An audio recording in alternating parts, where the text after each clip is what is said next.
కరుణగల రక్షకుండై మన ప్రభువు ధరణికే దించెనయ్యా. కరుణగల రక్షకుండై మన ప్రభువు ధరణికే దించెనయ్యా. స్థిరముగా నమ్ముకొనినా మన కొసగు పరలోక స్థిరముగా మన కొసకు పరలోక రాజ్యంబోను చులకు రాజైనాయి మన విభుని పూజ చేయుటకు రండి.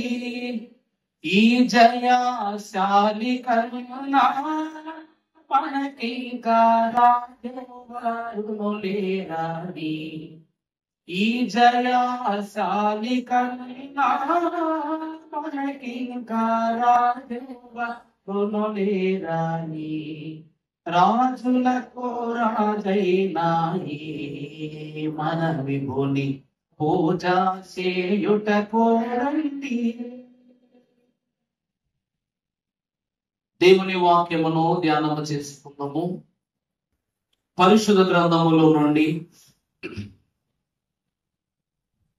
మోషే మహాభక్తుడు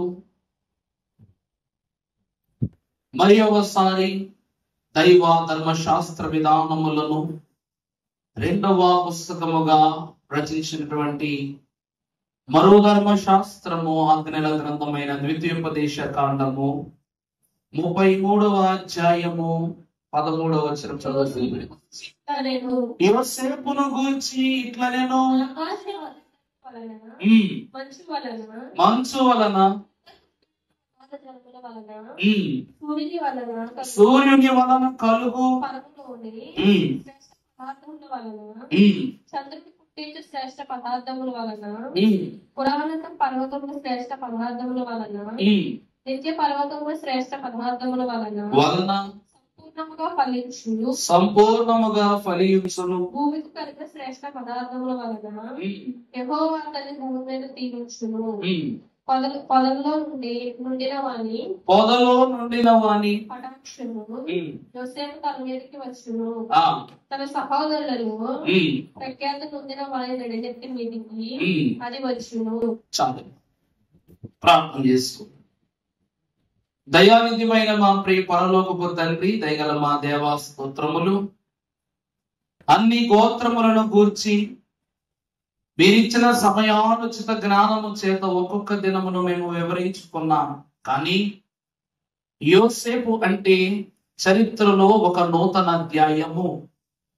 ఇశ్రాయేలు గోత్రములలో ఒక సామరస్యమైన పారంపర్యమైనటువంటి అంతస్తు గలవాడు. అట్టి అనుభవశాలి అయినటువంటి యోసేపు గారిని గురించి ధ్యానించుకున్నట్లో ఆయన జన్మతః ద్వేషమును, జీవన విధానములో దాస్యమును, ఈ దినమున ఆయన మహిమాన్విత దర్శన భాగ్యములను బట్టి స్వాస్థ్యమును మేము జ్ఞాపకము చేసుకుంటూ ఉండగా 2 మర్మాలను మీరు గత 2 దినములో తెలియచేసినందులకు వందనములు. ఈ దినము తెలుసుకొనవలసిన ఔన్నత్యతాపూర్వకమైన మర్మాలను మీరే ఆ గోచరము కాని మా తలంపులకు గోచరపరచుమని దైవ వాక్య సంభూతుడై మమ్మల్ని అందరినీ నీ వాక్య మహిమతో పాలి భాగస్థులను చెయ్యనై ఉన్నా యేసు నామములు వేడుకొనుచు ప్రార్థిస్తున్నాము తండ్రి, ఆమేన్. దివ్య వాక్యాభిషేకము చేత నింపబడుటకు దైవ సాన్నిధ్యములోనికి వచ్చిన వారలారా, ఆయన పేరు అనే తైలమును మన మీద పడక ముందే ఆయన వాక్యమనే నామముతో మన ప్రభు అభిషేకించును గాక. ప్రభువునందు దేవుని ప్రియబిడ్డలను, యెహోవా దేవుని యొక్క ప్రియ కుమారుడగు యేసు క్రీస్తు ప్రభు యొక్క వంశావళిలో ప్రభువునకును యాకోబు కుమారుడైన యోసేపునకును ఉన్నటువంటి జీవన విధానాలను బట్టి దైవజనులు అన్నారు, వీరు కవలలు అన్నారు. ఏమన్నారండి? యోసేపు గారును యేసు ప్రభువుని ఏమై ఉన్నారట? కవలలు అయి ఉన్నారట. కారణం ఏమిటంటే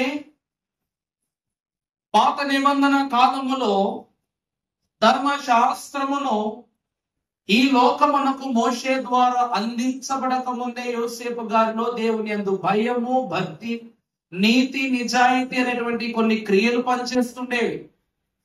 అలాగే ధర్మశాస్త్రమును ప్రభు అనుసరించకుండగానే కృపాశాస్త్రము ద్వారా దానికి నెరవేర్చారు ప్రభు. వీరిరువురికి తండ్రి వ్రాతలతో కన్నా తండ్రి ఉద్దేశాలతోనే అవసరం ఎక్కువ. తండ్రి రాతలతో ముడిపడి ఉన్నది లోకమైతే తండ్రి ఉద్దేశాలకు ముడిపడి ఉన్నది సంఘము అని తెలియచెప్పుటకు గాని ఈ ఇద్దరిని దేవుడు యాకోబు స్వాస్థ్యములు అనగా దేవుడిచ్చు దేశమును వశపరుచుకునే సంతతిలో భక్తుడైన యోసేపు గారిని, అలాగే పరలోక స్వాస్థ్యమును సంపాదించుకున్నట్టులో మహాగణుడైన యేసు ప్రభు వారిని మనకి లోకానికి తండ్రి అందించి ఉన్నారు. దేవుని ప్రియమిత్రులారా, అట్టి మహాభక్తుడు, స్థిర నమ్మిక, స్థిర విశ్వాసము, స్థిర భక్తి కలిగిన యోసేపు గారిని గురించి అతి ప్రియమైనటువంటి బిడ్డగా ఎంచబడిన యోసేపు గురించి యాకోబు గారు ఏమని రాస్తున్నారంటే, ఆకాశ పదార్థముల వలన క్రింద కృంగి ఉన్న అగాధ జలముల వలన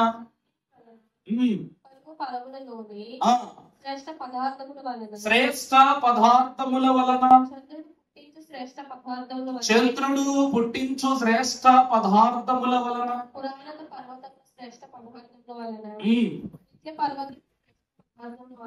పర్వతముల శ్రేష్ట పదార్థముల వలన. చాలండి. నిన్న దినములు మనం చూసాం. యోసేపు యొక్క దీవెనను మనం ప్రారంభంలో చూస్తే అతడు ఫలించడి కొమ్మ, అతడు ఓట యొద్ద ఫలించిన కొమ్మ, అతడు గోడ మీద ఎక్కి ఫలించిన కొమ్మ అనేటువంటి మాటలు మనం చూసాం. అతని యొక్క ఫలింపు ఎంత ఆశీర్వాదకరంగా ఉన్నదని ప్రభు అంటున్నారంటే, అతడు ఆకాశమును బట్టి, భూమిని బట్టి, భూదిగంతములను బట్టి కూడా ఇతడు శోభిల్లుచున్నవాడని దేవుని వాక్యం చెప్తూ ఉంది. ఈ రోజు దైవజనులే దేవదాసయ్య గారు అంటూ ఉన్నారు, బైబిల్ మిషన్ను అందించినది నాకు, పొందుకున్నది నేను. మరి నాయన, మరి జనులైన వారికి బైబిల్ మిషన్ ఎలా అబ్బుతుంది అని అడిగినప్పుడు అప్పుడు దైవజనులైనటువంటి వారికి ప్రభు చెప్పారట, ఈ లోకమునందు ప్రశస్తమైనటువంటి దీవెన ఏదైనా ఉన్నది అంటే నమ్ముట. నమ్మువానికి సమస్తము సాధ్యమే. ఎవరైతే ఈ యొక్క ఘనమైన మిషన్ను నమ్మి విశ్వసించి ఈ నిబంధనలో చొప్పున దినాలకు వస్తారో వారిని ఎవ్వరు విడిచినను నేను విడువను అని ప్రభు అన్నారట. తండ్రి అయిన యాకోబు గారు అందరి బిడ్డలకు ఏమి చేస్తూ ఉన్నాడంటే తనకు దేవుడిచ్చిన దీవెనిచ్చేశాడు. కానీ యాకోబు గారికి ఏమని దీవెనిస్తున్నాడు? ఇక్కడ ఒక దేశము కనబడటం లేదు, ఒక ప్రాంతము కనబడటం లేదు, ఒక వంశావళి కనబడటం లేదు. ఏం కనబడుతూ ఉన్నదంటే, చదువు తల్లి, అది కాదు తల్లి, 33:13. యోసేపును కూర్చుంటున్న నేను ఆకాశ పరమార్థము వలన, అతడెవరంట? ఆకాశ పరమార్థము వలన, మంచు వలన, క్రింద కృంగి ఉన్న అగాధ జలముల వలన, సూర్యుని వలన కలుగు ఫలమును శ్రేష్ఠ పదార్థముల వలన, చంద్రుడు పుట్టించు శ్రేష్ఠ పదార్థముల వలన, పురాతన పర్వతంలో శ్రేష్ఠ పదార్థముల వలన, నిత్య పర్వతంలో శ్రేష్ఠ పదార్థముల వలన, సంపూర్ణముగా ఫలించు భూమికి కలిగిన శ్రేష్ఠ పదార్థముల వలన యెహోవా అతని భూమిని దీవించును. యెహోవా అతని భూమిని దీవించును. పొదలో నుండి చాలమ్మా. దేవదేవుడు ఆదికాండము 27వ అధ్యాయము 27వ వచనమున ఒక అద్భుతమైన మాటను, ఈ మాటను బట్టి రాస్తుంది. అమ్మా, అతని దగ్గరకు వచ్చి ముద్దు పెట్టుకొనెను. అప్పుడు అతడు అతని వస్త్రము వాసన చూసి అతను దీవించినను, ఇదిగో నా కుమారుని సువాసన. దేవుని ప్రియమిత్రులారా, ఇదిగో నా కుమారుని సువాసన, యెహోవా దీవించిన చేరి సువాసన వలె ఉన్నది. ఏమని రాయబడి ఉందండి? నా కుమారుని సువాసన ఎలా ఉందట? యెహోవా దీవించిన చేరి సువాసన వలన. తర్వాత భూసారమును విస్తారమైన ధాన్యమును ద్రాక్షారసమును దేవుడు మీకు అనుగ్రహించును గాక అని ఇస్సాకు తన కుమారుడైన యాకోబునకు ఏమిస్తూ ఉన్నారు? దీవెనను, జ్యేష్ఠత్వపు దీవెనను ఇస్తూ ఉన్నారు. అలాగనే యాకోబు కూడా తన కుమారుడైనటువంటి యోసేపు గారికి ఆకాశములో గాని, భూమిలో గాని, మంచునందు గాని, సూర్య చంద్రుల యందు గాని, భూమ్యాదుల యందు గాని, శిఖరముల యందు గాని ఫలించు పదార్థముల వలె నువ్వు ఉన్నావు, ఉంటావు అనేటువంటి మాటను తెలియజేస్తున్నా. ఈ రోజు పిత్రార్జితము అనేటువంటి మాట ఎక్కడ నుండి వచ్చింది అంటే ఇశ్రాయేలు గోత్రములలో ఇస్సాకు ద్వారా సరాసరి ఆ దీవెన ఎవరికి ఇవ్వబడినది అంటే యోసేపు గారికి ఇవ్వబడిన అంటములో ఏమాత్రము సందేహము లేదు. దైవజనుని ప్రియమిట్లారా, పరిశుద్ధుడకు దేవదేవుడు మన తండ్రి గారు దైవజనులే దేవదాసయ్య గారు మనకు ఒకే ఒక ఆస్తి ఇచ్చారని తెలుసా? దేవా నాకు కనబడము, నాతో మాట్లాడుము, అందరికీ కనబడము అంటే కనబడు, మాట్లాడు అనే స్వాస్థ్యాన్ని, ఒక దారిని మనకు చూపించారంటే ఒక్కసారి కనబడిన తరువాత దేవునితో ఎలా మాట్లాడాలో తండ్రి మనకు అలవరుస్తారు. ఆయనతో ఎలా ముచ్చటించాలో ఆటోమేటిక్ గా ఏమైపోతుంది, ఆటోమేటిక్ గా మనకు అర్థమైపోద్ది. ఈరోజు దైవజనుడు కూడా ప్రభువుని ఏమన్నారంటే, నాయన నీలా ప్రార్థించుట నాకు నేర్పు. చిన్నప్పుడు ఏమన్నారు? నాయన ఆయన 12 ఏళ్ళు, సుమారు 8 ఏళ్ల వయస్సు. ఇక 8 ఏళ్ల వయస్సులో ఒక లూథరన్ సంఘ పెద్దల యొక్క దైవజనుల కార్యక్రమములో దైవజనునికి ప్రార్థనిస్తే ఆయన ఏమని ప్రార్థన చేశారంటే, ఆయన ఈ వయస్సులో నువ్వు ఎలాగైతే ఉండేవాడివో నన్ను కూడా అలా ఉండనివ్వు అని ప్రార్థన చేసుకున్నాడు. ప్రపంచములో అంత జ్ఞానముతో కూడిన ప్రార్థన, అంత సమయస్ఫూర్తి గల ప్రార్థన, అంత ఘనమైన ప్రార్థన ఎవరు చేయలేదట. ఆయన నేను ఇలా ఉండాలి, ఈ వయస్సులో ఇలా ఉన్నానంటే ఈ రోజు బాగుపడితే రాబో కాలం అంతా నేను ఇలాగే ఉంటాను. బాలుడు నడవవలసిన త్రోవను ఆయనకు నేర్పము అని వాక్యం చెబుతుంది. కానీ దైవజనులకి త్రోవ ఎవరు నేర్పించరా, కానీ ఆయన దేవుడిని తలంచుకుంటూ ఆయన త్రోవను ఆయనే నేర్చుకున్నారు, ఆయన ఏర్పరుచుకున్నారు. కనుక తర్వాత కాలమందు కనబడే దేవునితో, మాట్లాడే దేవునితో, ముచ్చటించే దేవునితో దైవజనులు అనుబంధాన్ని ఏర్పరచుకున్నారు.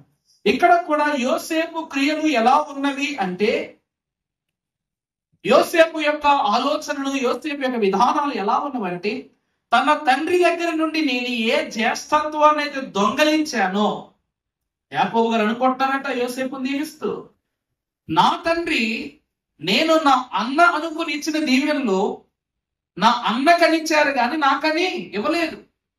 ఈ దీవెనలన్నిటికీ నేను యోగ్యుడు కాను, కానీ ఎవరు యోగ్యుడు? నా కుమారుడైన యోసేపు యోగ్యుడు. అట్టి దీవెన మనస్ఫూర్తిగా ఆ తండ్రి, నా తండ్రిని మోసగించి నేను ఆ రోజు దీవెన తెచ్చుకున్నాను. ఈ రోజు పూర్తి స్పృహతో, పూర్తి సమయస్ఫూర్తితో, జ్ఞానముతో, వివేచనతో నా కుమారునికి నేను ఈ దీవెనలను ఇస్తూ ఉన్నాననేటువంటి మాటను కనబరుస్తూ ఉన్నాడు. అతడు ఎవరగా? ఆకాశము వలన, భూమిలో గాని అన్ని పదార్థముల వలన అతడు ఏమై ఉన్నవాడు అంటే ఫలించేడి వాడుగా మనకు కనపడుతూ ఉన్నాడు. ఇది ఎవరి దీవెన అనగా తండ్రి అయిన యాకోబునకు ఇస్సాకు గారు ఇచ్చినటువంటి దీవెన. ఇది పిత్రార్జితం అనేటువంటి దీవెన. ఆ తర్వాత తర్వాత 33:14 సూర్యుని వలన శ్రేష్ఠ పదార్థముల వలన చంద్రుడు పుట్టించు శ్రేష్ఠ పదార్థముల వలన పురాతన పర్వతంలో శ్రేష్ఠ పదార్థముల వలన నిత్య పర్వతంలో శ్రేష్ఠ పర్వతముల శ్రేష్ఠ పదార్థముల వలన సంపూర్ణముగా కలిగిన శ్రేష్ఠ పదార్థము వలన యెహోవా అతని భూమిని దీవించును. యెహోవా అతని భూమిని దీవించు. చాలమ్మ దేవుని ప్రియబిడ్డలారా, సూర్యుని వలన, చంద్రుని వలన, అలాగుననే పర్వతముల వలన, శిఖరాగ్రముల వలన ఇతడు దీవింపబడుతూ ఉన్నాడు. దేవుని యందు ప్రియమిట్లారా మలాకీ గ్రంథము 4వ అధ్యాయము 2వ వచనమును మనం ఒకసారి చూసినట్లయితే భక్తుడైన మలాకి రాస్తున్నారు, అయితే నా నామమునందు భయభక్తులు గలవారు మీకు నీతి సూర్యుడు ఉదయించును. ఇక్కడ యోచనమ్మా, ఇప్పుడు యోసేపు గారు ఏమై ఉన్నారు అంటే నీతి సూర్యుడు ఉదయించిన వారై ఉన్నారు. క్రీస్తును పోలి జీవించదని భక్తులైన పౌలు గారు అంటారు. నా మట్టుకైతే బ్రతుకుంటే క్రీస్తే, చావైనా లాభము మేలే. అటువంటి తలంపు పౌలు గారు ఆయన పత్రికలో ప్రస్తావన చేయకముందే క్రీస్తు జన్మ విధానమును అలవర్చుకున్నారు. ఎవరు? యోసేపు గారు. ఆయన వైపు ఏమి ఉదయిస్తూ ఉన్నది అంటే సూర్యుని తేజస్సు, అనగా యేసు క్రీస్తు ప్రభువుని యొక్క కాంతి ఆయన పైన ఉంటూ ఉన్నదని ప్రభు తెలియజేస్తున్నారు. అనగా సూర్యుని వలన ఇతను దీవింపబడేది ఎవరి వలన? సూర్యుని వలన. ప్రభు ఈయన పక్షున ఉన్నారు కాబట్టి. అంత మాత్రమే కాక పరిశుద్ధ గ్రంథంలో చూసినట్లయితే యెహోషువ గ్రంథము 10వ అధ్యాయము 2వ వచనం 12వ వచనం చూస్తే యెహోవా ఇశ్రాయేలుల ఎదుట అమోరీయులను అప్పగించిన దినమున ఇశ్రాయేలీయులకు అమోరీయులను అప్పగించిన దినమున ఇశ్రాయేలులు విలుచుండగా యెహోషువ యెహోవాకు ప్రార్థన చేసెను. సూర్యుడా నీవు గిబియోనులో నిలువుము, చంద్రుడా అయ్యోను లోయలో నిలువుము. జనులు తమ శత్రువుల మీద పగ తీర్చుకునే వరకు సూర్యుడు పిలిచెను, చంద్రుడు ఆగెను. చాలండి. ఇక్కడ భక్తుడైన యెహోషువ అనగా ఇశ్రాయేలీయులకు తొలి నాయకత్వము వహిస్తూ ఉన్న భక్తుడైన యెహోషువ ఏమంటున్నారంటే దేవుని యొక్క యుద్ధ ప్రాకారములు విస్తారపరచు సమయమున ఇతడు సూర్యుని చంద్రుని ఏం చేయమంటూ ఉన్నాడు? తన ఆజ్ఞ చప్పును అనుసరించమని ఆగమని చెప్తున్నాడు. దేవుని ప్రియమిట్లారా, మరి యెహోషువ గారు ఎవరు అంటే యోసేపు సంతతి వాడు, ఎఫ్రాయిము వంశస్థుడు. అనగా యోసేపు కుమారుడైన మనష్షే ఎఫ్రాయిములలో రెండవ కుమారుడు ఎఫ్రాయిము యొక్క మనుమడైనటువంటి యెహోషువ ఏం చేస్తూ ఉన్నాడు? చంద్రుని గద్దిస్తున్నాడు, సూర్యుని గద్దిస్తున్నాడు. అదే మాట యెహోషువ గ్రంథం 21వ అధ్యాయం 24వ అధ్యాయం 11వ వచనం చూద్దాం. కాబట్టి మీరు యెహోవా యందు భయభక్తులు గలవారై, బాగా చూడండి, కాబట్టి మీరు యెహోవా యందు భయభక్తులు కలిగి ఆయనను నిష్కపటముగాను సత్యముగాను సేవించుచు మీ పితరులు నది అద్దరిని ఐగుప్తులను సేవించిన దేవతలను తొలగదీసి యెహోవాని సేవించుడి. చాలండి. దేవుని ప్రియమిట్లారా, భక్తుడైన యెహోషువ గారు చాలా శ్రేష్టమైన తలంపు గలవాడు. కానీ వీరి విధానములు ఆఖరకు వచ్చేసరికి చాలా ప్రత్యేకంగా మారిపోతాయి. కానీ ఇక్కడ యెహోషువ ఏమంటున్నాడంటే ఒక పర్వత శిఖరాలు వీరు నిలబడి ఉన్నప్పుడు గతంలో మీకు రాయి అనే ప్రసంగములో ఈ వివరాన్ని మీకు బోధించా నేను. గుడారములో నుండి యెహోషువ బయటకు వచ్చి ఇశ్రాయేలు స్వాస్థ్య జనులందరినీ ఒక వృక్షము యొద్దకు పిలువనంపించి అక్కడ అతడు ఒక రాయిని ప్రతిష్ఠించి అతడు ఏమంటాడు? ఇదిగో మీరందరూ ఎవరిని పూజించినా ఎవరిని సేవించినా సరే నేనును నా ఇంటి వారిని యెహోవాను సేవింతుము అనేటువంటి మాటను అతడు తెలియచేస్తూ ఉన్నాడు. అటువంటి అతనికి యెహోవాను సేవించడం అనగా దేవుని యందు భయభక్తులు కలుగుట వలన సూర్యుని ఆపగలడు, చంద్రుని ఆపగలడు, పర్వత శిఖరమంతా ఎత్తైనటువంటి సైన్య సమూహమును కూడా యెహోషువ ఏం చేశాడంట? కుప్పకూల్చాడు. పర్వతములంతా ఎత్తు అంటే ఎరికో పట్టణం అని మనం ప్రత్యేకంగా చెప్పుకోవచ్చు. ఎందుకంటే ఎరికో గోడలు పర్వతమంతా పట్టు కలిగినవి. అటువంటి వాటిని కొండలను పిండి చేయడం అనేటువంటి మాట యెహోషువ కాలంలో ఎరికో గోడల విషయంలోనే నెరవేరుట మనం ప్రత్యక్షంగానే చూస్తూ ఉన్నాం. దేవుడు యోసేపుకి ఎట్టి దీవెన యాకోబు దోరిస్తున్నారంటే ఇతడు సూర్యుని వలన చంద్రుని వలన పర్వత శిఖరముల వలన కూడా ఇతనికి అపాయం ఉండదు, అవి కూడా ఇతనికి లోబడుతూ ఉన్నవనేటువంటి మాటను ప్రభుదైన దేవదేవుడు యాకోబు ద్వారా పలికిస్తున్నాడు. 15వ వచనం చదవండి అమ్మా. ద్వితీయోపదేశకాండం 33:15. శ్రేష్ఠ పదార్థముల వలన నిత్య పర్వతముల శ్రేష్ఠ పదార్థముల వలన భూమి యందు గలుగు శ్రేష్ఠ పదార్థముల వలన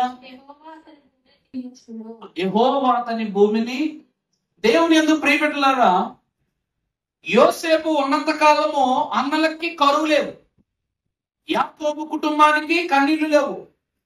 అవునంటారా కాదంటారా? తల్లి అయినటువంటి రాహేలు ఏమంటూ ఉంది యోసేపు పుట్టగానే? యెహోవా నన్ను జ్ఞాపకము చేసుకును. అంటే దేవుని దృష్టిలో ఈ కుటుంబం ఉంది, ఈ సంతతి ఉంది, ఈ వంశావళి ఉంది అని ఆమె తెలియచేస్తూ ఉంది. యోసేపు ఉన్నంత కాలం అన్నలు అక్కడ తిరిగినా ఇక్కడ తిరిగినా అన్నలకు టైంకి అన్నం పట్టుకెళ్ళి ఇచ్చేవాడు, అన్నలు వదిలేసిన గొర్రెలు తినకాచేవాడు, అన్నలకు ఆహారం అవసరం తెచ్చిపెట్టేవాడు, అన్నల బరువులు తినే మోసేవాడు, అన్నలకు కావాల్సిన ప్రతి స్వాస్థ్యాన్ని చివరికి ప్రార్థనతో సాధన చేసేవాడు. ఎప్పుడైతే తమ్ము నమ్మేస్తున్నారో అప్పటి నుండి దుర్దినాలు ప్రారంభమయ్యాయి. తండ్రి యొక్క ప్రేమ మిగిలిన కుమారుల మీద ఉండకుండా పోయింది. తండ్రి ఎంత ఓదార్చినా సరే నా కుమారుడు లేదంటే మీరుండి నాకు ఉపయోగం లేదని వెలివేసినట్టుగా మాట్లాడేవాడు యాకోబు. ఆహారం కరువైంది, ఆస్తి కరువైంది, విలువ కరువైంది, అన్నీ కరువయ్యాయి. ఎప్పుడైతే మరలా యోసేపు యొద్దకు వెళ్ళారో వీరికి తినడానికి ఆహారం దొరికింది. ఇక్కడ ఉన్నంత కాలం అన్నలను పోషించాడు. ఐగుప్తునకు వెళ్ళిన తర్వాత ఐగుప్తు దేశాన్నే పోషిస్తూ ఉన్నాడు. దేవుని ప్రియబిడ్డలారా, దేవుడు అంటూ ఉన్నాడు, భూసారం ఏదైనా నీకు లోపడుతుంది, ఫలవృక్షాదులు ఏమైనా నీకు లోపడతాయి, గాలికి లోపడుతుంది, నీరుకి లోపడుతుంది, అన్నీ నీకు లోబడిపోతాయనేటువంటి దీవెనను దేవుడిస్తూ ఉన్నాడు. దేవుని యందు ప్రియబిడ్డలారా, అంతటి ఘనమైన అంతస్తు కలిగినటువంటి వారు ఎవరు అనగా యోసేపు గారు. ఆఖరిది ఏమిటంటే స్వాస్థ్యము. ప్రారంభంలో మనం చూసినప్పుడు భక్తులైన మహాభక్తులైనటువంటి యోసేపు గారు తండ్రికి ఇస్సాకు తన ప్రియ కుమారుడైన ఏశావుకి ఇవ్వాలనుకున్న దీవెను దొంగలించుటను బట్టి దినదినము ఆ దీవెన నాది కాదని బాధపడేవాడు పాపం యాకోబు గారు. దేవుడు సర్లే నీ దీవెన నేను తీసుకోనని చెప్పినా సరే బాధపడేవాడు. ఎప్పుడైతే తన తండ్రి ఇవ్వాలనుకున్న శ్రేష్టమైన దీవెన అంతస్తు తన కుమారుడిలో కనబడిందో అప్పుడు తనలో ఉన్న దుఃఖం పోయింది. నిజమైన స్వాస్థ్యాన్ని నేను కలిగి ఉన్నానని యోసేపును బట్టి ఆనందపడ్డాడు యాకోబు. అది మొదటి స్వాస్థ్యము, కుటుంబ స్వాస్థ్యం. ఇక రెండవదిగా చూసినప్పుడు కుమారుడైనటువంటి ఎఫ్రాయిము మనుష్యుల విషయంలోకి వస్తే వారి కుటుంబంలోని ఎఫ్రాయిము కుమారు మనవుడైనటువంటి యెహోషువ దేవుని కాలము నందు కనాను తర్వాత ఒక గొప్ప నాయకత్వాన్ని కనపరుచుకున్నాడు. అలాగే ఇశ్రాయేలు ఒక నాయకత్వ స్వాస్థ్యాన్ని దేవుడు ఇచ్చాడు. దైవజనులు అన్నారు, భూమి అందును వెతికిన యెహోషువ వంటి న్యాయాధిపతి, యెహోషువ వంటి నాయకుడు ఎక్కడనో కానరాడన్నారు. ఎందుకంటే అతడు యెహోవా యందు భయభక్తులు కలిగి తన ఇష్టల యందు తన ఇచ్చల యందు దూరముగా బ్రతికి దేవుని ఎడలని నమ్మిక కలిగి జీవించిన వాడు ఎవరు అనగా యెహోషువ. ఎందుకంటే యోసేపును బట్టి ఆ నాయకత్వం అంతస్తు యెహోషువకి ఇవ్వబడింది. అలాగా యెహోషువ నాయకత్వం ఇశ్రాయేలుకు స్వాస్థ్యం కలిగింది. ఇక ఆఖరిగా చూసుకున్నట్లయితే ఇప్పుడు మనం చదువుకున్న మాటలోకి వచ్చినప్పుడు దేవుని వాక్యములు అదే వచ్చిన కంటిన్యూ 33:16 నుంచి శ్రేష్ఠ పదార్థముల వలన నిత్య పర్వతముల శ్రేష్ఠ పదార్థముల వలన శ్రేష్ఠ పదార్థముల వలన భూమిని దీవించును. పొదలలో ఉండిన వాని బాగా చూడండమ్మా, పొదలో నుండిన వాని కటాక్షము యోసేపు తల మీదకు వచ్చును. చాలండి. ఇక్కడ రాయబడిన మాట మనకు అవసరం, సంఘాలకు అవసరం, పరలోకానికి వెళ్ళే వాళ్ళకి అవసరం. పొదలో నుండిన వాని యొక్క కటాక్షము యోసేపు తల మీదకు. పొదలో ఎవరున్నారు? యెహోవా. చిన్న పొద మనకి కనబడుతూ ఉన్నది. పొద కాలుచున్నది కానీ పచ్చదనము దాని నుండి వేరవటము లేదు. ఒక పక్కన అగ్ని ఎగురుకుంటుంది కానీ అది ఆ పొదను నశింపచేయడం లేదు. అనగా ఐగుప్తులో చిక్కుకొనబడిన ఇశ్రాయేలీలు యాకోబు స్వాస్థ్యముగా దేవుడు చెప్పటం లేదు. ఎవరు స్వాస్థ్యం అని చెప్తున్నాడు? యోసేపు స్వాస్థ్యంగా చెప్తున్నాడు. ఎందుకంటే యోసేపు ఐగుప్తులకు వెళ్ళిన తర్వాతే యాకోబు సంతతంతా అక్కడికి చేర్చబడింది. యోసేపును బట్టి ఐగుప్తు యొక్క రూపురేఖలు మారాయి. యోసేపును బట్టి ఐగుప్తు యొక్క విలువ పెరిగింది. శత్రు సమూహములు సైతము వేలెత్తి చూపనటువంటి సామర్థ్యమును యోసేపు ఆ స్థలాన్ని కనపరుచుకున్నాడు. దేవుని ప్రియమైన ప్రభు ఏమంటున్నారు? పొలలో ఉన్న వారి యొక్క కటాక్షము యోసేపు తల మీదకు, యోసేపును బట్టి దేవుని యొక్క ఆశీర్వాదం వారి తల మీదకు వచ్చింది. అందుకే 10 తెగుళ్ళు వాళ్ళ ఛాయలకు కూడా రాలేదు. తర్వాత ప్రఖ్యాతి నొందిన వాణి చాలండి. 12 గోత్రాలలో ప్రఖ్యాతి నొందిన వారి మీద వారెవరు? లేవీయులు. చాలా సంతోషం. ఈ మొత్తం అంతస్తులోనూ గొప్ప విలువను కలిగి ఉన్నటువంటి వాడు ఎవరు అనగా అహరోను యాజకుడు, అహరోను వంశస్థులు లేవీయులు. ఆ భాగ్యము, ఆ స్వాస్థ్యము ఎవరి తల మీదకి వచ్చి పడింది? యోసేపును బట్టి లేవీయులకు. లేవీయులు ఎంత ఘనమైన వారు మీకు గతములో వారి గోత్రమును ఉదహరిస్తూ చెప్పాను. వాళ్ళు భయభక్తులు కలిగి దేవుని మాటే మా మాట, దేవుని నిర్ణయమే మా నిర్ణయం అంటూ వారు దేవుని కోసం హత్యలైనా చేశారు, వారి కోసము విశ్వాసంతో మోకరించారు, కన్నీరు కార్చారు, అవసరమైనంత వరకు రక్తాన్ని కూడా కార్చారు. అలాగనే యోసేపు ఎంత ఓర్పు కలిగి దేవునిలో జీవించాడు, అంతటి అంతస్తు లేవీయులకు కూడా కలుదని దేవుని వాక్యం చెప్తూ ఉంది. ప్రభునందు దేవుని ప్రియబిడ్డలారా, అంతటి గనుడైనటువంటి యోసేపునకు దేవుడు ఇచ్చిన గొప్ప స్వాస్థ్యం ఎవరనగా తను 2 కుమారులు. పేర్లేంటి? మనష్షే, ఎఫ్రాయిము. మనష్షే అనగా మరచిపోవుట, ఎఫ్రాయిము అనగా వృద్ధి, పెంపార చేయబడుట, విస్తరించుట. ఇలాగున దేవుని కృపను బట్టి నిన్నటి దినమున మనష్షేను గురించి ఏమని తెలుసుకున్నాం? మనష్షేను మరిచిపోవుట అనగా తన తల్లి గతమునందు తన తండ్రి అయిన లాబాను యొద్ద నుండి తెచ్చుకున్నటువంటి విగ్రహాల జీవితాన్ని యోసేపు గారు జ్ఞాపకం చేసుకోవటం లేదు. తన అన్న అయినటువంటి ఏషావును మోసగించి దొంగిలించిన దీవెనలు కావచ్చు, దొంగిలించిన స్వాస్థ్యం కావచ్చు, తన తండ్రిని మోసగించదు కావు, ఇవన్నిటినీ యోసేపు ఏం చేయట్లేదంట? గుర్తు చేసుకోవట్ల. లోపాలను ఎత్తి చూపకుండగా ఆ లోపాన్ని లోకములోని వదిలేసి మరచిపోయి ముందుకు వస్తున్నాడు. ఎవరిని బట్టి అనగా మనష్షేని బట్టి. మనుషుని బట్టి ఏం చేస్తున్నాడు?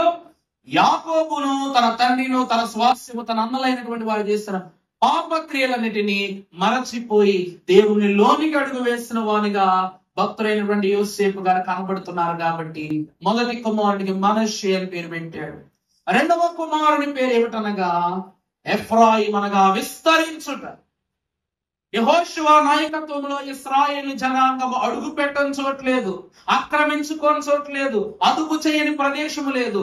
కత్తి పట్టుకున్నాడంటే చాలు అమాలేకీలైనా, ఫిలిస్తీన్లైనా, పెరిచీలైనా, అబూసీలైనా ఎవరైనా సరే వెళ్ళిపోయేవారట, వెన్ను తిరిగి పారిపోయేవారట. ఎందుకంటే యెహోవా ఖడ్గము మహిమ ఆనాడు కర్రలో ఉంటే ఈనాడు యెహోషువ ఖడ్గములో పనిచేసింది. దేవుని యందు ప్రియబిడ్డలారా, అంతటి అంతస్తు కలిగినటువంటి వారే యెహోషువ కనబడుతూ ఉన్నారు. ఇక్కడ పరిశుద్ధ గ్రంథంలో మనకు అద్భుతమైన మాట చూస్తే సంఖ్యాకాండము 27వ అధ్యాయం మనము చదువుకున్నప్పుడు 27వ అధ్యాయం ప్రారంభము నుండి మనష్షే వంశస్థులలో సెలోపెహాదు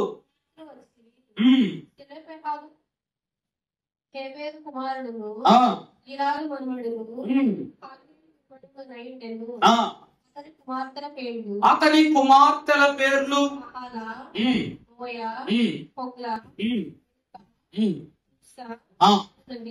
చాలమ్మా. దేవుని యందు ప్రియబిడ్డలారా, పరిశుద్ధ గ్రంథంలో ఒక అద్భుతమైన మర్మాన్ని చూస్తే ప్రకటన గ్రంథములో 7వ అధ్యాయములో లెక్కింపబడిన 12 గోత్రాల యొక్క సంఖ్యలో చూస్తే దాను గోత్రము స్థానములో మనష్షే గోత్రమును దేవుడు ఉంచటమని చూస్తున్నాం. కానీ అక్కడ ఎఫ్రాయిం అనేటువంటి గోత్రము మనకు కనబడదు. అంటే యోసేపు సంతతిగా జీవించి జన్మించి బ్రతికింపబడి అతని పేరులో వృద్ధి ఉంది, కానీ పరలోకపు సంఖ్యలో అతనికి ఏమి లేదంటే వృద్ధి లేదు. కానీ మనష్షే అనగా మరచిపోవుట. ఈ మనష్షే జీవితంలో ఒక ప్రత్యేకమైన ఉదాహరణ మనము చూసినట్లయితే సెలోపెహాదు అనేటువంటి ఈ యొక్క ఘనుడైనటువంటి మనష్షే సంతతి వారిలో ఒకడైనటువంటి నా మనష్షే మనమడు. ఇతడు ఏమిటట? యెహోవా యొద్దకు వచ్చి అనగా ప్రత్యక్ష గుడారము యొద్దకు అతడు వచ్చి నిలువబడి మోషేతోను ఆ కాలమున అహరోను తర్వాత ఎలియాజరు యాజకత్వము చేస్తూ ఉండగా అతని యొద్దకు వచ్చి ఏమని అడుగుతారంటే, మా అన్నలైనటువంటి వారు పాపం చేశారయ్యా, మా తండ్రులైనటువంటి వారు ఏం చేశారు? పాపం చేశారు. ఆ పాపానికి ఆ పాప ఫలితానికి మాకు సంబంధం ఉంది, ఒప్పుకుంటాం. కానీ వాళ్ళు చేసిన పాపాన్ని బట్టి శిక్ష అనుభవిస్తాము, కానీ వారి ద్వారా పోయిన దీవెనలు మాకు లేకుండా చెయ్యొద్దు. అవుతుందమ్మలో వారు చేసినటువంటి పాపాలకు శిక్ష దేవుడు వేస్తే మేము పడతాం, కానీ దీవెనలో మాత్రం మా యొద్ద నుండి దేవుణ్ణి తీసివేయొద్దు అని చెప్పగానే అప్పుడు మోషే అంటాడు అనమాట, ఏం మాట్లాడుతున్నావయ్య నువ్వు? పిచ్చిగాని పట్టిందా? తలకేమన్నా పోయిందా? యెహోవా ఎప్పుడో ధర్మశాస్త్రం బోధించేశారు, ఇవ్వాల్సిన వారికి స్వాస్థ్యాలు ఇచ్చేశారు, దీవెనలు ఇచ్చేశారు, అన్ని అయిపోయినాయి. ఇప్పుడు కొత్తగా వచ్చి మాట్లాడమంటామండి. ఏమండి నేను చెప్పింది అర్థమైందండి? బైబిల్ మొత్తం ప్రభు 66 పుస్తకాలు భక్తులతో రాయించేశారమ్మా. ఎవరో ఒక భక్తుని పేరు లేదు. ఇప్పుడు అతను వచ్చి నా పేరు మర్చిపోయారండి, నా పేరు పెట్టండి అని అంటే ప్రభువు దీన్ని ఆమోదించేసిన తర్వాత ఈ గ్రంథమును వింపుటకు మార్చుటకు మనకు అర్హత ఉంటుందా? రాసిన వానికి కూడా అర్హత ఉండదు. అట్టి రీతిగానే మోషే అంటున్నాడు, ఏమనైనా సెలవు ఏమంటున్నావు నువ్వు? ఇప్పుడు నీ కోసం ప్రత్యేకముగా ధర్మశాస్త్ర ఆజ్ఞ మార్చాలా, విధులు మార్చాలా, విధానాలు మార్చాలా? ఇది సరైన పనేనా అనవలసింది పోయి యెహోవా యొద్దకు వెళ్ళి అక్కడ ఏం చేస్తున్నాడు? మనవి చేస్తున్నాడు. అప్పుడు ప్రభు ఏమంటున్నాడు కదమ్మా, సెలవిచ్చాను. దేవుడు ఏమంటున్నారండి? సెలోపెహాదు కుమార్తెలు చెప్పినది యుక్తము. ధర్మశాస్త్రంలో ఏమని రాయడం తెలుసామా? కుమారులకు దీవెన ఉంది, కుమార్తెలకు లేదు. ఎందుకంటే ఈ వంశీకులు ఇంకొక వంశాలు పెళ్లి చేసుకోవాలి కదా. ఇప్పుడు పుట్టడం అయితే యోధా గోత్రంలో పుట్టారండి, పుట్టుకతో యోధా గోత్రం, కానీ వివాహం అవగానే ఏమైపోతుంది? స్వాస్థ్యము, ఇంటి పేరు, గోత్రం అన్ని మారిపోతాయి. కాబట్టి గోత్రమునకు ఆస్తి పంపకం కానీ స్వాస్థ్యముకు పంపకం కానీ దేవుడు చేయలేదు. కానీ మొట్టమొదటిసారి మనష్షే గోత్రీకుడైనటువంటి సెలోపెహాదు కుమార్తెలు అతను ప్రభు యొద్దకు వచ్చి ఏమంటున్నారంటే, ప్రభువా ఇదిగో మేము ఈ గోత్రములో ఉంటాం, ఈ దీవెన మాకు కావాలి, దాని కొరకు మమ్మల్ని ఏం చేయమంటావు? మీరు ఏ నియమం పెట్టినా దాన్ని మేము సంసిద్ధమే అనగానే అప్పుడు ప్రభు ఏమంటున్నారు? సెలోపెహాదు కుమార్తెలు చెప్పినది యుక్తము. ప్రభు ఆమోదిస్తున్నారు. ధర్మశాస్త్రము రాయబడి అందింపబడి కరుణాపీఠములో ప్రతిష్ఠింపబడి నిత్యము పూజలు అందుకుంటున్నటువంటి సమయములో కూడా దేవుడు ధర్మశాస్త్రాన్ని ఈ కుటుంబం కోసం మార్చేశారు. చూసారా? అప్పుడు ప్రభు ఏమో ఆంక్ష పెడుతున్నారంట, అమ్మా నీ కుమార్తెలు మీరున్నారు చూడండి, మీ వాళ్ళలో మీ వాళ్ళే మీరు పెళ్లి చేసుకోవాలి, దీవెన ఉండాలంటే. ప్రభు ఏమంటున్నారండి? మీ వంశములో పురుషుల్నే చేసుకోవాలి, మీ వంశావళన బిడ్డలకే మీ బిడ్డలను ఇవ్వాలి. ఈ రీతిగా ఉంటే నీ దీవెన మీలో కొనసాగుతుంది, లేకపోతే సాగబోదని చెప్తూ ఉన్నారు. దేవుని ప్రియమిత్రులారా, ఈ రోజు దేవుడు మార్చడానికి 2 కారణాలు ఉన్నాయి. దాన్ని మన దైవజనులు పాట రూపాన్ని అద్భుతంగా రాశారు. ఏమిటంటే, తల్లిదండ్రులు చేసిన తగని కార్యంబోలు నా మీదికే పొర్లి నన్ను జంపుచున్నవి, ఆశాపామును నేను అడ్డాగింపాలేను అని పల్కుచును నీవు అదరిపోకూడదు. పాపమని తెలియని పాపాలు ఎన్నెన్నో చేయబట్టి ఇన్ని చిక్కులో నన్ను జుట్టె, అవి లేని పోనట్టి నన్ను కోనకుండు. నీ పాపముల కన్నా నీ తండ్రి దయ గొప్ప, నీ పాపముల కన్నా నీ తండ్రి దయ గొప్ప, మిత్రుడరారమ్ము. ఈ సెలోపెహాదు కుమార్తెలు మనష్షే వంశీకులు తన తండ్రులు చేసిన పాపాలు ఒప్పుకుంటున్నారు. మా తండ్రులు చేసిన దానికి క్షమించు, ఆయన ఒప్పుకుంటా వాళ్ళు తప్పులు చేశారు. ఈ రోజు వాళ్ళ పాపాలు మా మీదకు పొర్లి వస్తున్నాయి. కానీ వారిలో ఒక నమ్మకం ఏమిటంటే, నీ పాపముల కన్నా నీ తండ్రి దయ గొప్ప. వారి యొక్క ఆలోచనను దేవుడు ఏమంటున్నాడంటే, నేను ఇచ్చిన 2 పలకల ధర్మశాస్త్రం కన్నా, అభిషేకించిన అహరోను కన్నా, ఈ బోధను వినిపించున్న మోషే కన్నా, ఈ కాలము కన్నా వీరి యొక్క యోచన, వీరి ఆలోచన యుక్తము అంటున్నారు. వధువు సంఘము ఎందుకు కనబడదు తెలుసా అండి? సరిదిద్దుకునే క్రమము స్త్రీ నుంచే వచ్చింది కాబట్టి. సరిదిద్దుకునే అంతా ఎక్కడి నుంచి వచ్చింది? స్త్రీ నుండే. ఆదాము పాపం చేశాడు, అవ్వకు పాపం చేసింది. తను చేసింది, నేను నా భర్తకు ఫలాన్ని జరిపించాను, అందుకే మేము దుస్థితిలోకి వచ్చి పడ్డామని అవ్వ ఏడుస్తూ ఉంటదండి పాపం. కానీ తను చేసిన పాపాన్ని తను ఏడుస్తుంది. మరి పండు తిన్నందుకు కాదామైన ఏడవాలిగా, అతను ఏడవడు. మొగోళ్ళు ఏడిస్తే బాగోదంటారు పాపం, అక్కడి నుంచే అట్టం మానేశారు అనుకుంటా. అవ్వమ్మ తన కళ్ళన్నీ బాష్ప బిందువులు నిండిపోయి ఏడుస్తూ ఉంటే ప్రభు వచ్చి అంటున్నారు, అవ్వమ్మ ఏడవద్దు, దుఃఖపడవద్దు, నీ దుఃఖ నివారణ నిమిత్తము నేను మనుష్య కుమారునిగా జన్మిస్తాను. ఎక్కడ పాపం జరిగింది అక్కడ క్షమాపణకు సిద్ధపడిపోతుంది. వధువు సంఘ అంతస్తు అలా ఉండాలి. అలాగే మా తండ్రుల పాపమునకు మేము యోగ్యులమే, మా తండ్రుల యొక్క శాపాలు మేము యోగ్యులమే, అలాగే దీవెనలకు కూడా మేము యోగ్యులముగానే ఉండాలి అనే మాటను ప్రభు తెలియజేసి, ప్రభు మనస్సునకే యుక్తమైన ఆలోచన తెలియజేసింది ఎవరనగా సిలోహెహాదు యొక్క కుమార్తెలు. అందుకే మనష్య గోత్రం సంఖ్యలో ఉంది. మరి మీరు అడగొచ్చు, అయ్యగారు అదేంటండి మరి ఎఫ్రాయిము గోత్రం లేకపోవడం ఏంటి? యెహోషువ వంటి మహాభక్తులు ఉన్నటువంటి గోత్రం కదా అది. ఆ అంతస్తులో వారు ఎందుకు లేదంటే, పరిశుద్ధ లేఖన భాగంలో మీరు చూసినట్లయితే మహాభక్తులైనటువంటి దేవదేవుడు పరిశుద్ధ గ్రంథము, న్యాయాధిపతుల గ్రంథము 6వ అధ్యాయము 11వ వచనం మీరు చూసినప్పుడు, యెహోవా దూత వచ్చి అభియుడైన యెహోషువకు కలిగిన ఒఫ్రాలోని మస్తకి వృక్షము కింద కూర్చుండెను.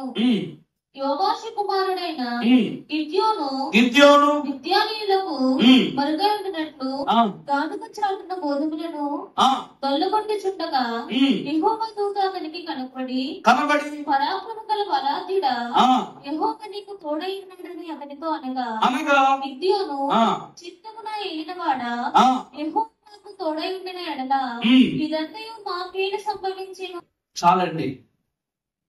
భక్తుడైన గిద్యోను గురించి మనం ప్రసంగం చేస్తున్నాం. యెహోవా ఖడ్గము, గిద్యోను ఖడ్గము.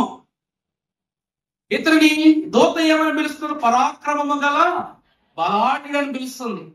ఈ గిద్యోను ఎఫ్రాయిము గోత్రము వాడు. ఈ గిద్యోను గానట ఆ కాలమునందు అనులైనటువంటి వారు, అనగా మోయాబీల మోరీలైనటువంటి వారు ఇశ్రాయేలు ప్రజల యొక్క ధాన్యాగారాలను, పంట పొలాలను నాశనం చేసేస్తున్నారు. అర్థమవుతుందామా? ఇందాక ఎఫ్రాయిం అనే మాటకు అర్థం ఏమని చెప్పాను? విస్తరించుట, వృద్ధి అని చెప్పాను. ఇశ్రాయేలు ప్రజలైనటువంటి వారందరూ వారి పంట పొలాలు పోగొట్టుకుని, వారి యొక్క సౌఖ్యాలను, స్వాస్థ్యాలను పోగొట్టుకుని కన్నీళ్లు గారుతుంటే, మస్తకి వృక్షం కింద గిద్యోను ఏం చేస్తున్నాడు? గోధుమలు చేదుకుంటున్నాడు. అంటే వాళ్ళ దగ్గర లేని వృద్ధి ఎవరి దగ్గర ఉంది? గిద్యోను యొద్ద ఉంది. వారి దగ్గర లేని ఆహారం గిద్యోను యొద్ద ఉంది. అతని యొద్దకు వచ్చి ఏమనంటూ ఉన్నదంటే, పరాక్రమము గల బలాఢ్యుడు అంటే ఒకటే, చిత్తము నా ఏలిన వాడా అంటూ ఉంది. ఆ తర్వాత ఏమంటున్నాడు? అతను ఏమంటున్నాడు చూసారా? యెహోవా నిజంగానే మాకు తోడై ఉంటే మాకు ఈ పరిస్థితి ఎందుకు వస్తుంది అంటే, ఇచ్చు దీవెనను తిరస్కరించే తత్వం అతనిలో కనబడుతుంది. గిద్యోనులో ఏం కనబడుతుందండి? దేవుడు దీవెనిస్తున్నాడు. దీవెన ఏమంటాడంటే, దేవుడు నిజంగా మాకే తోడేంటే మాకెందుకు ఈ పరిస్థితి అని అంటూ ఉండేసరికి, అప్పుడు ఈ లోకానుసారమైన తలంపు గిద్యోనులో పనిచేయడం మనం గమనిస్తూ ఉన్నాము. దేవుని ఎందుకు ప్రియబిడ్డలారా, నేందాక మనుష్య గోత్రము వారేమో పాపాన్ని ఒప్పుకున్నారు, పాపపు శిక్షను ఒప్పుకున్నారు.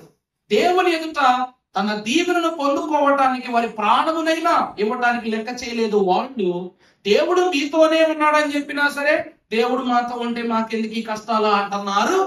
ఇతడు గిద్యోను, ఎఫ్రాయిము వాడు. దేవుని ప్రియబిడ్డలారా, మంచికి చెడుకి ఒక వెంట్రుక వరసే తేడా ఉంటుందట. అలాగే విశ్వాసానికి అవిశ్వాసానికి కూడా వెంట్రుక వరసే.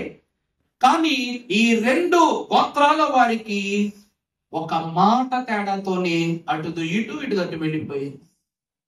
అందుకే దైవజనులు అంటూ ఉన్నారు, సొలొమోను భక్తుడు అంటున్నాడు, జీవము మరణము నాలుక వశము. మాట్లాడేటప్పుడు బహు జాగ్రత్త కలిగి మాట్లాడాలి. నువ్వు మాట్లాడే మాటలో మంచి ఉంటే జీవపు ఊట, లేకపోతే మరణపు బాట, మరణపు గొంటెక. అటువంటి పరిస్థితి గిద్యోను కాలంలో వీరికి కలిగింది. అంత మాత్రమే కాక ఈ ఎఫ్రాయిము వారు ఈ తప్పు చేస్తేనే ఈ మాత్రానికే దేవుడు పరలోకాల నుంచి పక్క గిండేస్తారా గారంటే, మొదటి రాజుల గ్రంథము 12వ అధ్యాయము 18వ వచనాన్ని మనం చదువుకున్నప్పుడు, తరువాత రాజైన రెహబాము వెంటి పని వారి మీద అధికారి అయిన అదోరామును పంపగా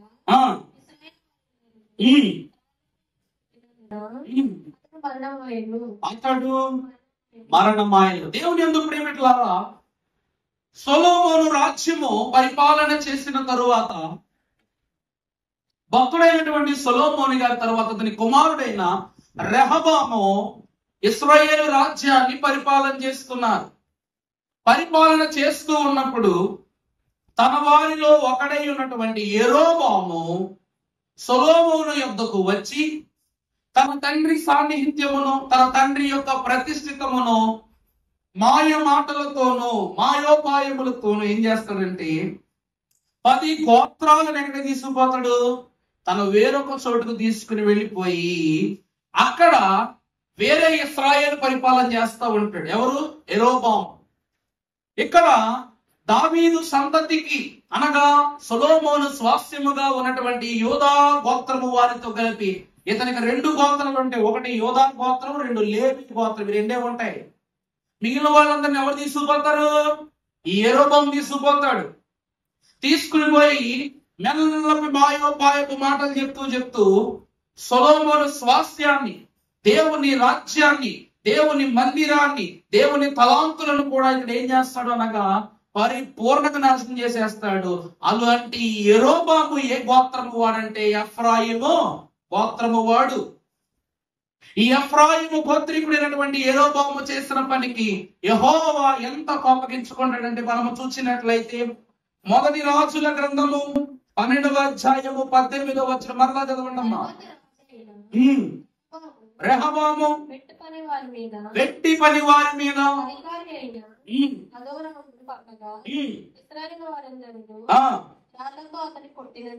రాళ్లతో అతను కొట్టినందున తరువాత కాబట్టి రాజైన యెరూషలేమునకు పారిపోవాలని రాజైన రెహబాము యెరూషలేమునకు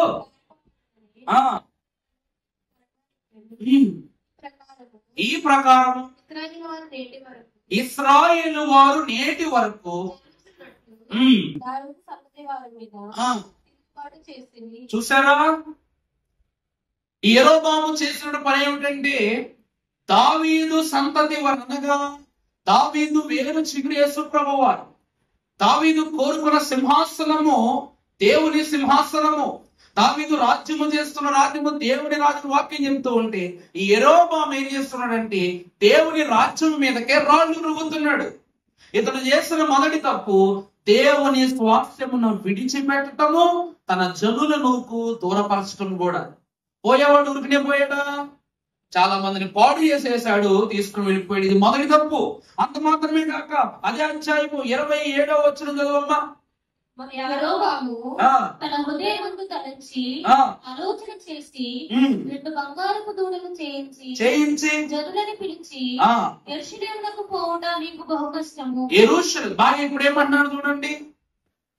ఎంత వచ్చేసినా కొంతమందికి ఏమనిపిస్తుంటది, అమ్మో దేవుడి సన్నిధి, దేవుడి మందిరం, దేవుని ప్రాకారంలో దేవుడి పనులు ఇన్ని ఉన్నాయి అన్నప్పుడు ఇతను ఏం చేస్తాడంట, యెరూషలేము మందిరం మీకు దూరం అయిపోతుంది కాబట్టి నేనే ఒక మందిరాన్ని కడతానని చెప్పి ఇతడే ఒక మందిరాన్ని నిర్మించి అక్కడ 2 దూడలను అతను ఏం చేశాడు, ప్రతిష్ఠించి వాటినే యెహోవా అంటూ ఉన్నాడు.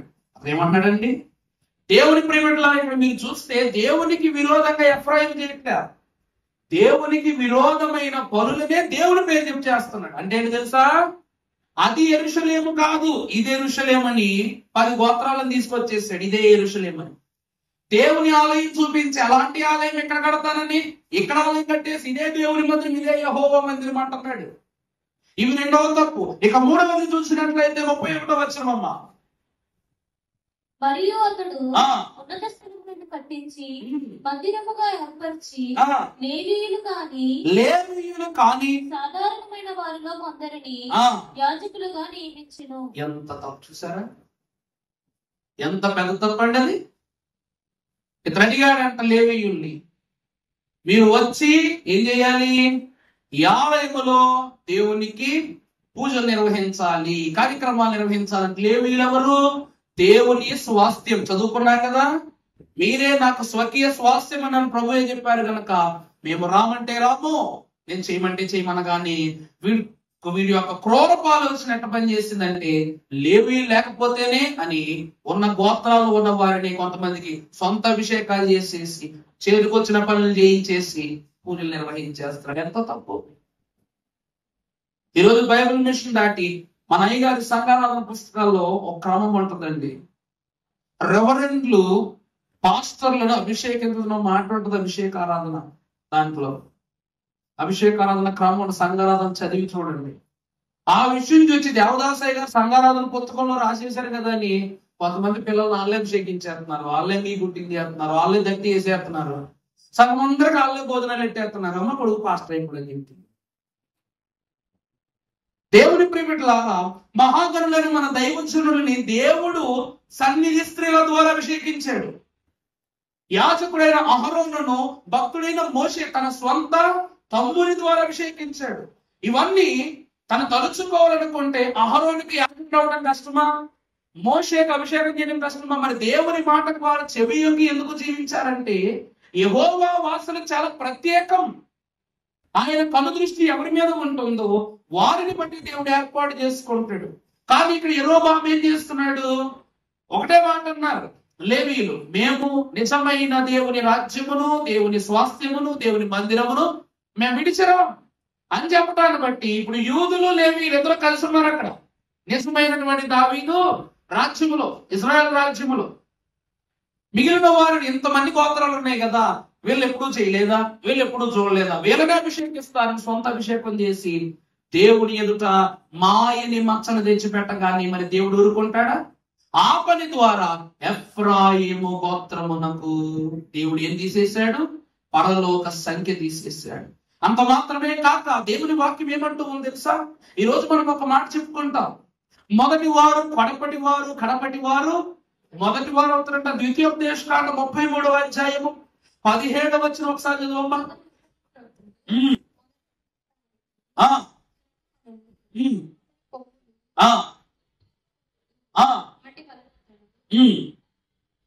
భూమి అంతముల వరకు తర్వాత ఎఫ్రాయిము యొక్క చూడమ్మా, ఎఫ్రాయిము యొక్క 10,000 మనష్షే యొక్క 1,000. చాలండి. ఇక్కడ వాక్యం పడి చూస్తే ఎఫ్రాయిము వారు ఎంతమంది ఉన్నారు?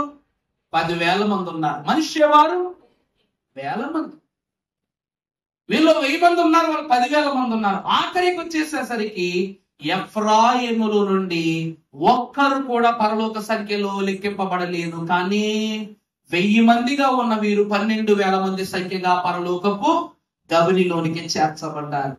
దేవుని ప్రియబిడ్డలారా, ఇదే స్వాస్థ్యం. అర్థమవుతుందా అండి? దేవుడు ఎలాంటి స్వాస్థ్యాన్ని ఇస్తున్నాడో గమనించాలి. ఎంత మాత్రమే కాక నేనేమని చెప్పాను మొన్న, దాను గోత్రము వారు దేవుని రాజ్యములకు ఎందుకు ప్రవేశించలేదు తెలుసా?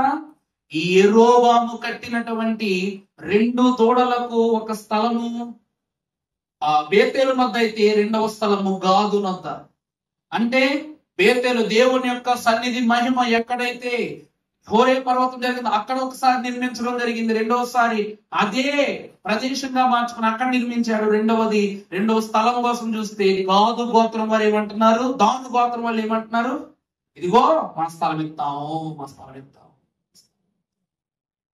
ఇచ్చారు. ఏంటి ఏమైపోయింది? చివరికి వారికి కూడా పరలోకములో చోటు లేదు. దేవుడు ఏదైనా ఒక్కసారి చూస్తాడు తప్పుని, పదే పదే తప్పు చేస్తే క్షమించడానికి. ఈ లోకములో నువ్వు ఒక్కడివే దేవునికి లేవు. ఒక గొప్ప సంఘాన్ని దేవుడు నిర్మించాలని, రవ్వంతైనను వేలెత్తి చూపని స్వాస్థ్యాన్ని దేవుడు పరలోకానికి తీసుకువెళ్ళాలని ఆశపడుతున్నాడు. అందుకే తన సొంత బిడ్డలైనా సరే పాపమునకు ఒడిగట్టబడితే వారికి శిక్షను ఇవ్వక దేవుడు మానడు. దేవుని వాక్యములో మరొకమై వచ్చిన మనం చూసినట్లయితే పరిశుద్ధ గ్రంథంలో 2వ సమూయేలు గ్రంథము 7వ అధ్యాయం 3వ వచనం. నాతాను నీకు తోచినదంతయు అయితే ఆ రాత్రి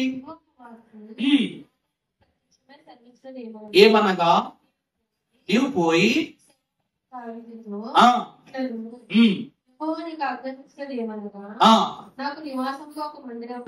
దేవుడు ఏమంటూ ఉన్నారు అనగా, నాతాను దర్శనం కనబడి దావీదుతో చెప్పని, నాకు నివాసముగా ఒక మందిరమును కట్టింపవా అని అడుగుతున్నారు. దేవుని ప్రియమిత్రులారా, మోషే ద్వారా ప్రత్యక్ష గుడారము నిర్మింపబడింది. ఆ తరువాత దావీదు కాలములో నాతాను ప్రవక్త దర్శనము ద్వారా దావీదుకు ఆ నిర్ణయము చెప్పబడింది. కట్టాల్సింది దావీదే, కానీ చెప్పబడటంతో అతని స్థితి ఆగిపోయింది పాపాన్ని బట్టి. మరలా ఆ స్థితిని దేవుడు సొలొమోనుతో కలిగించబడ కారణం.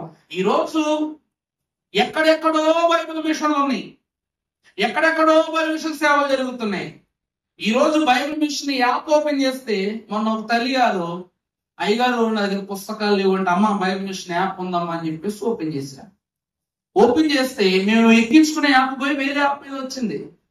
లోగో మారిపోయింది, అందులో పుస్తకాలు మారిపోయి, పాటల ఛాయలు మారిపోయి. ఇది ఎక్కడ విడ్డూరం అనుకున్నాం. మేము ఎక్కించుకున్నప్పుడు ఉంది, ఇప్పుడు ఏంటి లోగోతో సహా కంప్లీట్ దాంట్లో ఉన్న డేటా మొత్తం మారిపోయింది. ఏంటని, అమ్మ ఇది మన వివరము కాదు. మనకు దాంట్లో ఏముంటాయి, మొత్తం జ్ఞాతవ్యం 7 భాగాలు ఉంటాయి, ప్రార్థన మంచిది, అన్ని పుస్తకాలు, దేవుజన అన్ని పుస్తకాలు, ఎంత చిన్న పుస్తకమైన సన్నిధి క్రమవాడితో కలిపి అన్ని అందులో ఉంటాయి. ఆ పుస్తకములో విధానాలు, విధులన్నీ మారిపోయేసరికి అప్పుడనమాట, అమ్మ మీరు అనుసరిస్తే మీ క్రమం, మీ ఆలోచన పాత మొత్తం మారిపోతుంది, నేను చూసి మీకు నా దగ్గర ఉన్న యాప్ మీకు పంపిస్తానులే అన్నాను.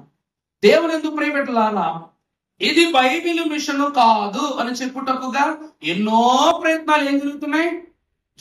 అలాగే యెరోబాము కూడా 10 గోత్రాలను తీసుకుని వెళ్ళిపోయి విరవీగిపోతున్నాడు.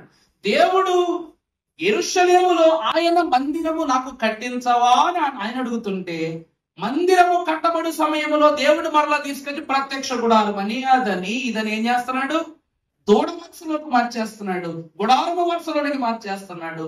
దేవుని ఎదుట ఆయన స్థితిని లోకములోనికి మరలా వెనక్కి లాగేస్తున్నాడు. మొన్నటి వరకు ప్లే స్టోర్ లో ఈ యాప్ కనిపించేది, మారిపోయింది. అంత మాత్రాన మనం ఏమో తగ్గుతామేంటి? క్రోమ్ ద్వారా ట్రై చేస్తాం, బ్లాక్ మార్కెట్ ద్వారా ట్రై చేస్తాం, 20 రూపీస్ అడిగింది అనమాట. ఆ దేవుని కోసం లక్షలు ఖర్చు పెట్టగలిగింది, 20 రూపాయలు ఖర్చు పెట్టలేమని డబ్బులేసి యాప్ కొనేసుకున్నాం. దేవుని ప్రియమైన దైవజన దేవదాసయ్య గారు అన్నారు, పరలోకము చాలా ఖరీదైందంట. పరలోకం అంటండి చాలా ఖరీదైందట. భూమి మీద ఉన్న సొమ్మంతా కుమ్మరించిన పరలోకములో గేటు దగ్గర ఉన్నటువంటి తాళం కప్పు కూడా కొనుక్కోలేడట మనిషి అన్నోడు. ఈ భూమంతా నమ్మినా పరలోకపు గవిలో ముందు గేటు కూడా తాళం కప్పు కూడా కొనుక్కోలేడట. కానీ విశ్వాసముతో అడిగితే పరలోక సింహాసనమే దేవుడు నీకు ఇచ్చేస్తానన్నాడు. ఒకరోజు మీకు అలెగ్జాండర్ కథ గురించి చెప్పాను, గుర్తుందా? ఈ అలెగ్జాండర్ మహాచక్రవర్తి పురదేశాలన్నీ ఆక్రమించుకున్న తర్వాత మన ఇండియాకు వచ్చాడట.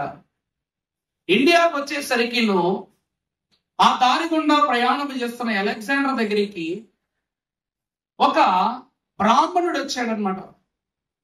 ఎవరండి? ఒక బ్రాహ్మణుడు వచ్చాడు. దారిలో వస్తూ ఉన్నప్పుడు అతను ఆమెనంట, ఎవరు బాబులు, ఏంటి అనే సమాచారం అడిగితే, అయ్యా మీరు అలెగ్జాండర్ మహాచక్రవర్తే కదా అని చెప్పేసి గౌరవిస్తూ ఆయన్ని పొగిడాడు. పొగడగా నేను, సరే ఎవరు నువ్వు, ఏం కావాలంటేను, మీరు దయగల మహారాజు, మీరెవరు, వద్దన్నవా లేదన్నవా అడిగిన వారికి లేదనకుండా పెట్టేంత గొప్ప మనసు ఉన్నవారంటే నిజంగా అలెగ్జాండర్ అంత గొప్పడే. ఎందుకంటే ప్రపంచ దేశాలు, ప్రపంచ ధనాదులన్నీ తన చేతిలో ఉన్నాయి కాబట్టి అతడు అడిగిన వారికి కాదు, చాలా రాజ్యాన్ని లాక్కోవడానికి విన్నాం కానీ అయ్యా మమ్మల్ని ప్రాణాలతో వదిలే మా రాజ్యాన్ని మీకు ఉన్నాయంటే వాళ్ళు వదిలేసేవాడు, చంపేవాడు కాదు. అంతటి దయా హృదయం కలిగిన అలెగ్జాండర్ బ్రాహ్మణుడు రాగానే చెప్పు నీకేం కావాలో చెప్పు, నువ్వేదో ఆశించిన దగ్గరికి వచ్చావో చెప్పు, నీకేం కావాలని అడిగితే నాకు 1000 వరహాలు కావాలి, 1000 బంగారు వరహాలు కావాలి. అంటే అలెగ్జాండర్ కాలంలో 1000 బంగారు వరహాలు అంటే ఎంత విలువ చూడండి. ఈ రోజులో ఆ కాయిన్స్ ను లెక్క కట్టి ఈ రోజు మనం ఉపయోగించుకుంటే మీ ఇంట్లో 4 బెంజ్ కార్లు ఉంటాయి, ఒక 6-7 అంతస్తుల మేడ ఉంటుంది, ఒక 100 ఎకరాల భూమి స్వయంగా, ఒక 100 ఎకరాలు 200 ఎకరాల భూమి మీ పైన పట్టా చేయబడి ఉంటుంది. తిన్నా తరగనంత ఆస్తితో సమానం. ఆ కాలంలో బ్రాహ్మణుడు ఏమని నాకు ఒక 1000 బంగారు వరహాలు కావాలని అడగగానే అప్పుడు అన్నాడంటే అలెగ్జాండర్ తో తన పక్కన ఉన్నటువంటి తన మంత్రి అన్నాడంట, అయ్యా ఇతడెవరో గూఢచారిలో ఉన్నాడు, ఇతను ఒక గూఢచారి, ఈ బ్రాహ్మణుడు ఎవరో గూఢచారిలో ఉన్నాడు. మనం ఇన్ని దేశాలు తిరుగుతున్నాం, మరి మన ఆహారానికి, మన నిద్రకి, మన బస్సకి, మనకు అవసరాలకు అన్నింటి కోసమే కదా ధనం కూడా తెచ్చుకుంటారు యుద్ధాలు చేసుకునేటప్పుడు. ఇప్పుడు మన దగ్గర నిధులు తక్కువ ఉన్నాయని తెలిసి మనలను వెనతొట్టు తీయటం కోసం ఈ బ్రాహ్మణుడు ఈ సొమ్ము అడుగుతున్నాడు అని అనగానే అప్పుడు అలెగ్జాండర్ అంటున్నాడు అనమాట. అతను ఏమన్నాడు, నువ్వు దయగలవాడివి, నువ్వు గొప్పవాడివి, కష్టం వచ్చిన వాడికి కాదనకుండా పెట్టేవాడు అంటున్నాడు. అంటే అతడు నేను పెట్టేవాడని నమ్ముతున్నాడు, ఇచ్చేవాడని నమ్ముతున్నాడు, నన్ను గౌరవిస్తున్నాడు గనక మన దగ్గర ఉన్నదా లేదా కదా అతని నమ్మకాన్ని మనం ఏం చేయకూడదు, వృధా పరచకూడదు, ఉట్టి చేత పంపకూడదని డబ్బిచ్చి పంపించాడట.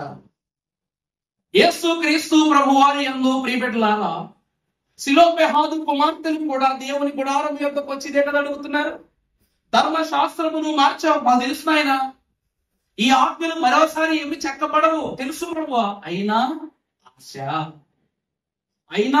నీవు చేయగల ఒక ఆశ, ఆ ఆశ మనిషి గోత్రమునకు ఉంది, ఎఫ్రాయిం గోత్రమునకు.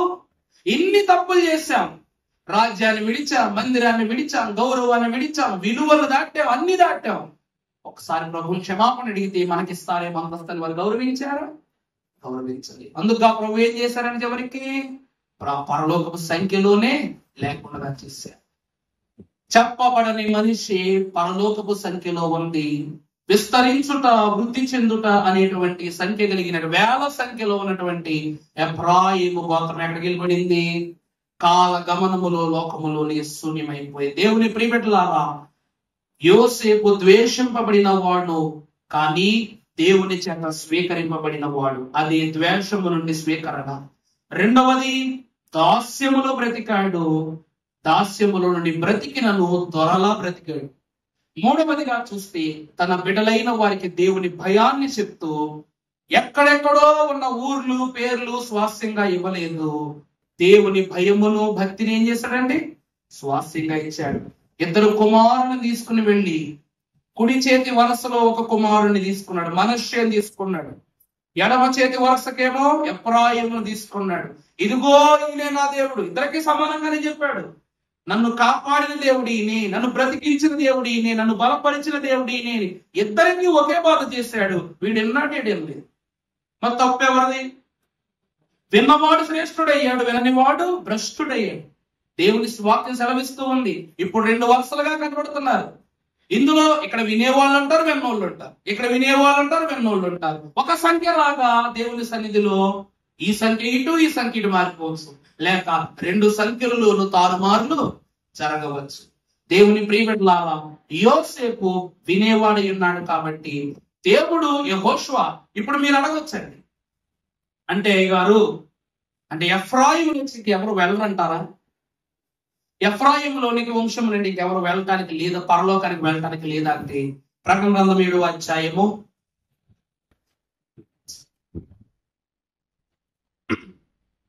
6వ వచనం చదవమ్మా. ఆషేరు గోత్రంలో 12,000 మంది, నఫ్తాలి గోత్రంలో 12,000 మంది, మనష్షే గోత్రంలో 12,000 మంది, షిమ్యోను గోత్రంలో 12,000 మంది, షిమ్యోను గోత్రములో 12,000 మంది, లేవి గోత్రంలో 12,000 మంది, ఇస్సాఖారు గోత్రంలో 12,000 మంది, జెబూలూను గోత్రంలో 12,000 మంది, యోసేపు గోత్రంలో 12,000 మంది, బెన్యామీను గోత్రంలో 12,000 మంది ముద్రింపబడిరి. ఆ తరువాత ఇదిగో ఈ జనములో నుండి ఇక్కడ బాగా చూడండి అమ్మా, దేవుడు ఏమంటున్నారు? గోత్రాలను గురించి మాత్రం చెప్పారు.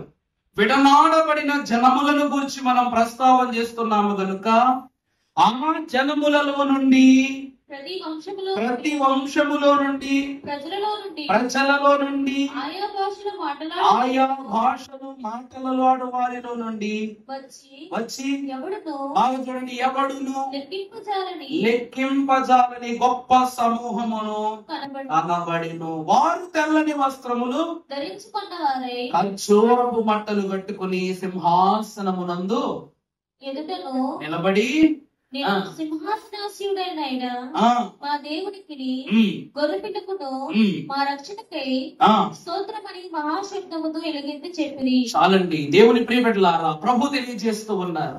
అయినా రాశాడు, గలిబిలి కలిగేనొకప్పుడు సిన్యారుబాబెలు కట్టడమును పలుకు భాష అయినొక్కటైనను పలు విధములకు భాషలైన నలుదిశలకు జనులు పోయేది కలువరిపై. ఇక్కడ తండ్రుల పిత్రార్జితమును బట్టి వెలివేయబడిన ఈ స్వాస్థ్యములే రెండవ రాకడలో దేవుని భయాన్ని తెలుసుకుంటూ ఉన్నాయి. అర్థమవుతుందా అండి? విడగొట్టబడినది ధర్మశాస్త్ర ఉద్దేశాలు గ్రహించక మరలా కలుపబడుతున్నది కుమారుడైన క్రీస్తు ప్రభు వారి ఉద్దేశాలను బట్టి. ప్రభు ఏమంటున్నారంటే, లెక్కింపనశక్యము కాని సమూహాన్ని, వంశావళులను, జనములను నేను పర్వతం తీసుకుని వెళతాను. కనబడుతుందట. దేవుని ప్రియబిడ్డలారా, నేను ఒక మాట వేస్తాను, నాకు ఒక మాట చెప్తారా? మంది గోత్రం ఇక్కడ పరలోకం వెళ్ళని ఎంతమంది కొంత చేయొద్దండి. ఆలోచిస్తే అర్థగడి సిద్ధభద్రులు మాత్రం గారు వెళ్ళరంట. ఆమె ఎంతమంది ఒకసారి ఎంతమంది పరలోకము వెళ్ళుటకు మనం ఏ గోత్రం, మన పేరు లేదు, మన ఇంటి పేరు లేదు, మన తాతల పేరు లేదు, మన గోత్రం లేదు.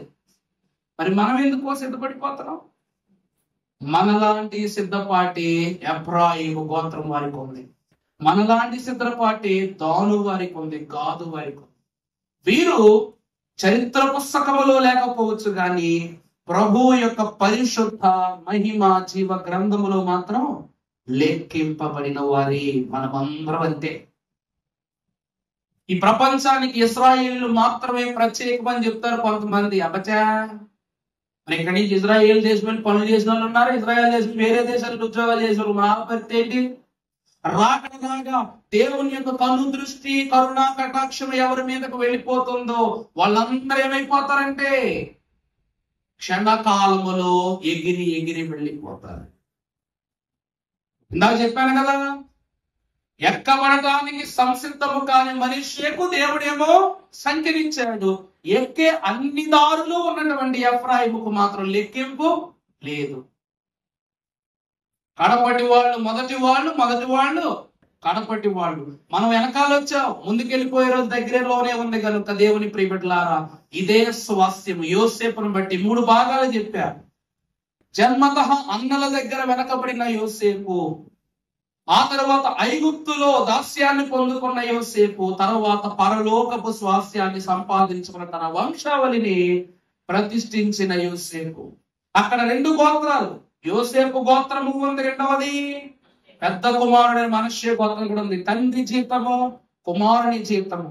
అతడు తన తండ్రి అయిన యాకోబు దీవెన పొందుకున్నాడు, కానీ ఇక్కడ ఎవరి మనష్షేకు ఇస్సాకు దీవెననిస్తూ ఉన్నాడు. దేవుని ప్రియబిడ్డలా, ఈ రోజు మన తాతలు గొప్ప ప్రార్థన చేశారు, వాళ్ళకి మరణాత. మరి మన దైవజనులు గొప్ప ప్రార్థన చేస్తున్నారు, వాళ్ళకి మరణం చెప్తున్నామా? దేవుని సన్నిధిలోనికి రాగానే మనము 5-6 మరణాతని కనబడి నాకే కాదు, మొదటి మరణాత దేవునికి ఉండాలి, 2వ మరణాత దైవజనునికి ఉండాలి, 3వ మరణాత మిమ్ములను ఇలా బలపరిచిన ప్రభుదాసయ్య గారికి ఉండాలి. ఆ తర్వాతే నేను. ఆ తర్వాత ఎవరు? నేను. వాళ్ళకన్నా గొప్ప ఏం లేదు ఇక్కడ. అందుకే చిన్న పిల్లలకు పెద్దవాళ్ళు గౌరవించి నేర్పడం అనగా దేవుని గౌరవం మన వెంటనే మొదలైతేనే తర్వాత తరాలుగా గౌరవం ఏంటో, ఆ స్వాస్థ్యం ఏంటో తెలుస్తుంది. గ్రహించినది స్త్రీలు, మగోళ్ళైన ఎఫ్రాయిం వారు గమనించలేదు, స్త్రీలైన దేవుని భయాన్ని గమనించుకున్నారు, దేవుని స్వాస్యాన్ని పొందుకున్నారు. కనుక అట్టి భయభక్తులు, అట్టి నిబద్ధత, జ్ఞాన యుక్తి త్రిత్వ దేవుడు మనకు దయచేసి పరలోక స్వాస్యములు మనందరినీ చేర్చుకుని నడిపించును గాక.